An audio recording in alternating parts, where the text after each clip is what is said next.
at Lost Artistry Lash, we follow 7 simple steps to creating any lash set. Step number 1 is assessment. First things first, we have to make sure we know what type of lash set our clients want.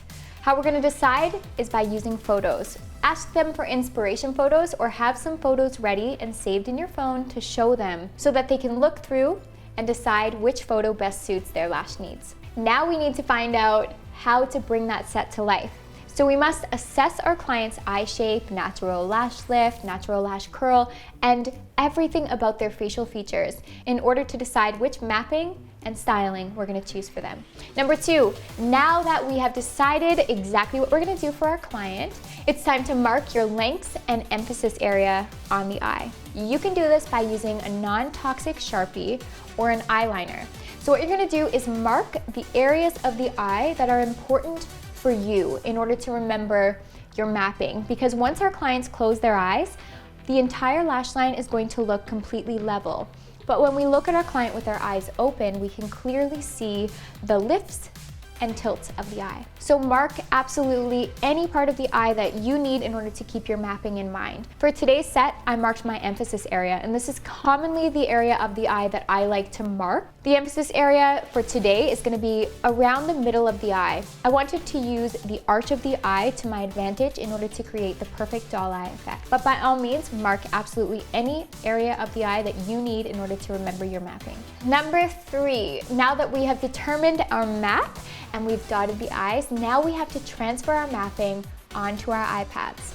Of course, you're going to do this once you've already followed your pre-service steps, which I'm not going to get to within this video, but make sure that you follow your cleansing and priming before you put your eye pads on. Number 4, don't forget your direction. If you have to draw it on your map, that is absolutely okay. I draw my direction on my maps almost always, just like I did for this set. Direction is one of those things that is easy to forget about, but it really makes or breaks a lash set. So it's very important to remember our direction. Number 5, now for the lashing pattern. So you can lash in any pattern you choose. You can start on the outer corner, work your way to the inner corner. You can start on both corners and work your way to the middle, or you can do what I did today. I lashed in layers and followed a very strategic pattern. What I did was work across the entire eye. This is a really nice pattern to follow because when I follow this pattern, I know that no matter what, if I have to finish a set early, it will always look complete. And once I completed that pattern across the whole eye, I went back and started all over again. From there, I lifted up all the lashes that I had completed to make sure that that bottom layer was finished. The bottom layer is such an important layer to 100% complete because that's the layer that your client sees with their eyes open. When I'm checking out that bottom layer, I always use my inspection mirror in order to make sure that the lashes are completely finished. It's really hard to see when you're looking from a lasher's point of view, but once you take that inspection mirror and look underneath the lashes, and you can really identify any of those natural lashes that are not yet lashed. Number 6, now that our set looks pretty well complete, it's up to us to go through and check our work. This is what takes us from good to great. Even the greatest lash artists can make mistakes along the way, so it's important to take a few moments and look through your set. What you're gonna look for is coverage, of course. You're also going to look for glue control.